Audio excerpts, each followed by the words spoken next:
Greetings, Toon fans, and welcome to another Fireside chat here at the Collapse Cafe of the Doomstead Diner. It was another big week in Collapse stories, and I originally started scripting this rant intending on covering 6 of them: the Mexican border crisis, the Ukraine-Russia sea battle, the oil price crash, the French fuel riots, and General Motors cutting 15,000 jobs and killing car models like the Impala and the Volt, and closing 6 factories. And finally, for some comic relief, the approach of asteroid 2018 LF-16 due to make over 60 flybys of planet Earth over the next few decades, any one of which could result in a cataclysmic collision. However, any one of these topics is worthy of a rant of its own. And beginning with the Mexican standoff, the script got so long that if I tried to do them all, I would end up with a rant an hour or more in length. Nobody listens to rants that long. The audience trickles off after about 6 to 7 minutes.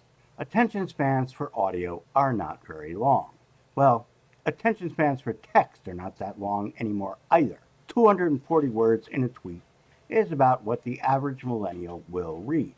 So, this rant will just look at the immigration and refugee crisis as it is manifesting itself down on the Mexican border currently.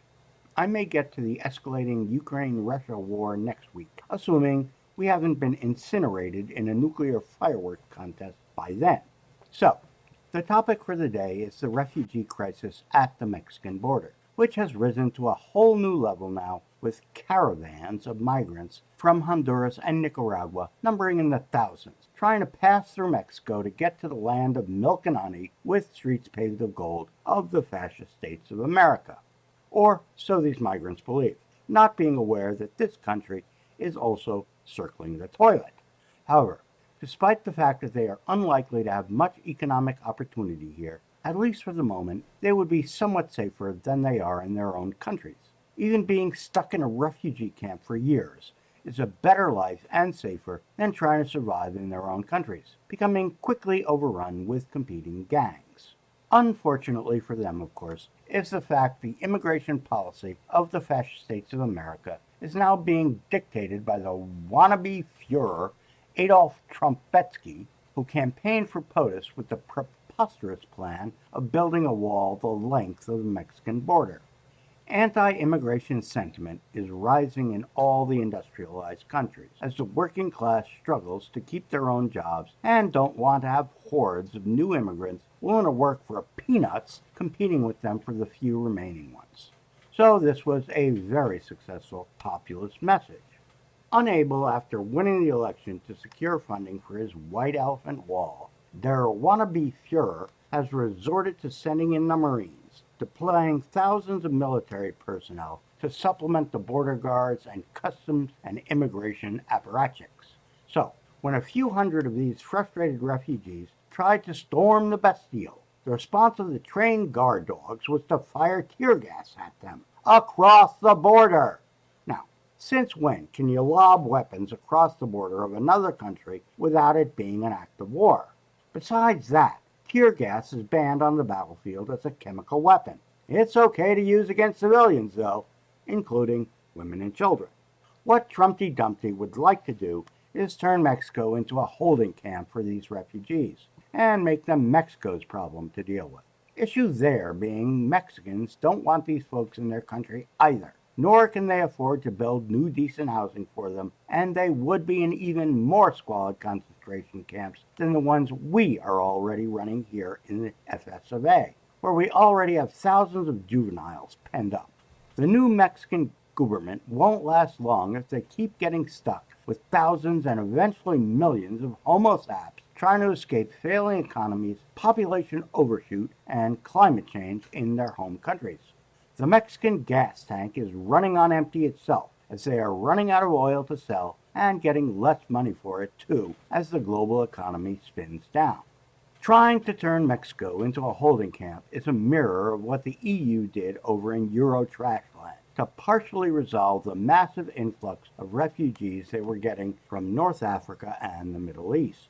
Greece is the Mexico of Europe, and it has become a nation-sized concentration camp for refugees fleeing the same problems the Central Americans are fleeing. with the added bonus of American bombs dropping the death from above. The EU had already thrown Greece under the bus anyhow, so this was no big sacrifice as far as the fascists in Brussels were concerned. Greece isn't the only holding pen down in that neighborhood. Turkey also is overrun by refugees, numbering in the millions from the NATO bombings and from drought. Similarly, Mexico isn't the only holding pen in this hemisphere either.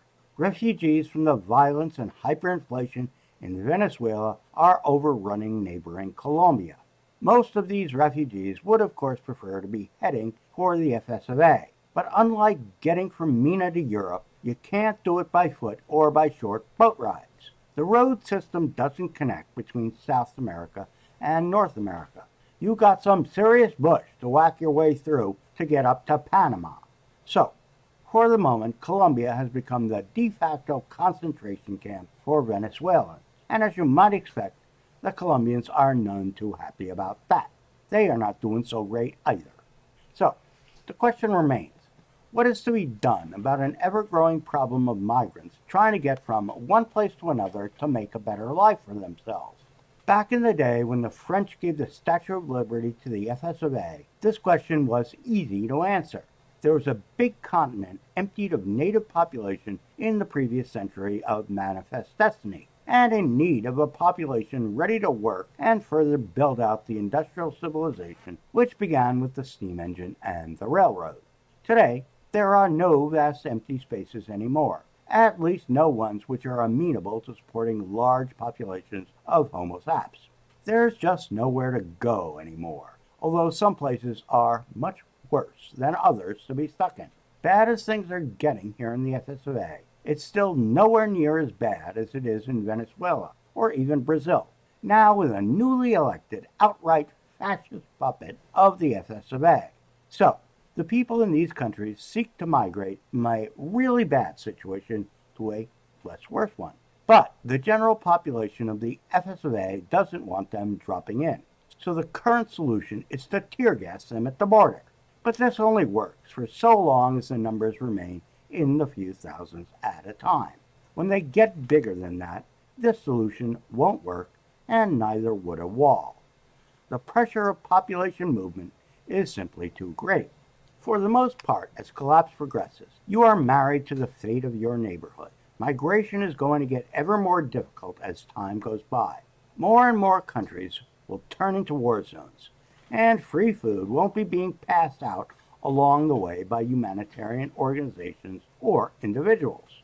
The buses and trains and even the overloaded fishing boats that migrants use to traverse the longer distances won't be running anymore, although that is probably still a ways off. Migrants won't be welcome in any neighborhood they want to go to.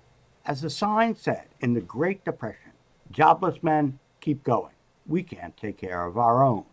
This will, of course, lead to still more violence in resource-depleted and credit-starved countries, in an ever-expanding spiral until someday in the distant future, the populations have decreased sufficiently to be sustainable.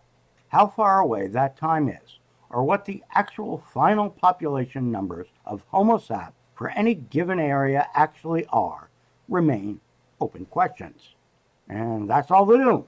This time until next time, here on the Doomstead Diner.